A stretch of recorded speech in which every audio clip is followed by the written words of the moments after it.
వరద కాలువ తీసిరు, శ్రీరామ్ సాగర్ ఎవరు కట్టిరు, ఎల్లంపల్లి ఎవరు కట్టిరు, లోయర్ మానేరు ఎవరు కట్టిరు. ఆ 9వ ప్యాకేజ్ అప్పర్ మానేరే పూర్తి చేయనటువంటి శాసనసభ్యుడు సిరిసిల్ల 10 ఏళ్ళు యువరాజు హుస్నాబాద్ నియోజకవర్గంలో గౌరవేలి ప్రాజెక్టు కడితే దానికి డిస్ట్రిబ్యూషన్ సిస్టమే లేదు అధ్యక్ష. 80% పూర్తి అయిన ప్రాజెక్టును మీరు వచ్చి 2014లో గౌరవ కేసీఆర్ గారు కుర్చేసుకొని కడతా అన్న ప్రాజెక్టు కూడా పూర్తి కాకపోతే కుర్చేసుకొని కడతా అన్న ప్రాజెక్టు కూడా హుస్నాబాద్ బిడ్డగా ఇలా హుస్నాబాద్ లా కుర్చేసుకున్న ప్రాజెక్టు పూర్తి కాలే. దానికి ఏం జవాబు చెప్తారు? గోదావరి పరివాహక ప్రాంతంలో టీఆర్ఎస్ పార్టీ అధికారంలోకి రాకముందు కూడా 80% ఇరిగేషన్ తోటి ఆనాడు వరి ఉత్పత్తిలో ఈస్ట్ గోదావరి వెస్ట్ గోదావరి తోటి పోటీ ఉన్నటువంటి జిల్లా నాది. అలా ఆ జిల్లాను అవమానపరిచి ఇరిగేషన్ లేదు మీ మీద వచ్చామని చెప్తే పొరపాటు అధ్యక్ష. సభను తప్పుదోవ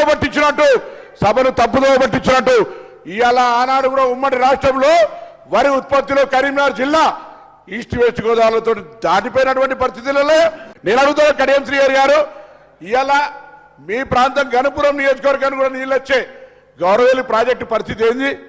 ఎందుకు పూర్తి చేయించలేకపోయారు 10 సంవత్సరాల? ఏం పూర్తయింది మాకు తెలియదు. నీళ్ళు ఇవ్వను, ఇప్పుడు నీళ్ళు ఇవ్వనండి. నేను అక్కడ ఎమ్మెల్యేను. గౌరవేలి ప్రాజెక్టు పూర్తయిందంటే ఎందుకు నీళ్ళు ఇస్తలేరు అని అడుగుతాను. ఇలా నీళ్ళు కాలువలు ఎక్కడున్నాయి రండి. మీరు ఒక సభ కమిటీని సంఘాన్ని రమ్మని ప్రత్యక్ష అబద్ధం వాళ్ళు చెప్తున్నారు, నేను చెప్తున్నా తెలుసా అధ్యక్ష. ట్యాంక్ బండ పూర్తయింది, దాన్ని నిండి కానీ కాలువలే లేవు. ఇట్లా వాళ్ళు ఏది పడతారు తప్పుడు సమాచారంగా కాలువలే లేవు, కాంగ్రెస్ హయాంలో నీళ్ళే లేవు అని మాట్లాడితే అధ్యక్ష తుమ్మలు పొలిసినాయి. జాగ్రత్త. కూసో ఇంకో బాగా మాట్లాడితే ఎట్లా? బాగా మాట్లాడితే కూసో ఎవరిగా ఇదే మర్యాద అధ్యక్ష. నేను వాళ్ళు భయపెట్టిస్తే భయపెట్టారు కాదు. కూసో అంటే కూర్చోమనడానికి ఏం కాదు, నేను పాలేరు కాదు. వాళ్ళు కూర్చో అనగానే కూర్చోడానికి పాలేరు కాదు అధ్యక్ష.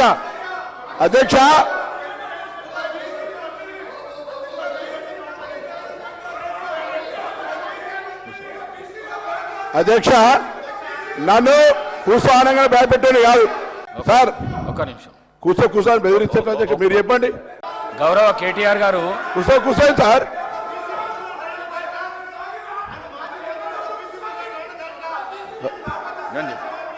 కూర్చోండి, మీరు కూర్చోండి, నేను చెప్తా. కూర్చోండి, ఒక్క నిమిషం కూర్చోండి. కూర్చోండి సార్, బెదిరించేది. కూర్చోండి, ఒక్క నిమిషం. సిద్ధంగా లేకపోతే వెళ్ళిపోవచ్చు. సిద్ధంగా లేకపోతే అయ్యా ఎవరికైనా వినడానికి ఇష్టం లేకపోతే భార్య పిల్లల్ని చంపుకుంటా ఓట్లేకపోతే అని అడిగిన వాళ్ళు ఇక్కడ అవసరం లే.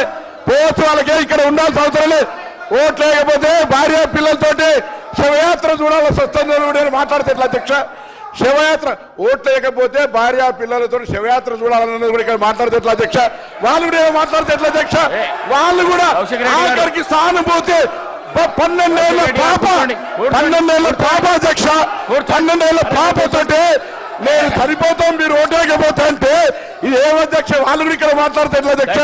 మన గవర్నర్ గారు కూడా రాజకీయాలు బ్లాక్ మెయిల్ గా అవుతున్నారు అధ్యక్ష. అటువంటి వాళ్ళు మాట్లాడితే ఎట్లా అధ్యక్ష? నన్ను కూర్చోమంటారా వాళ్ళు?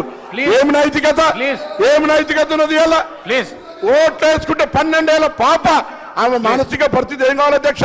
అటువంటి వాళ్ళు ఇలా మేము ఓట్లేకపోతే ఆత్మహత్య చేసుకొని మేము ఇలా శివయాత్ర చేయాల్సి వస్తే బ్లాక్ మెయిల్ చేసుకున్న వాళ్ళు మాట్లాడితే ఎట్లా అధ్యక్ష? గౌరవ కేటీఆర్ గారు సీనియర్ శాసనసభ్యులు. మీరు ఒక మంత్రి మాట్లాడేటప్పుడు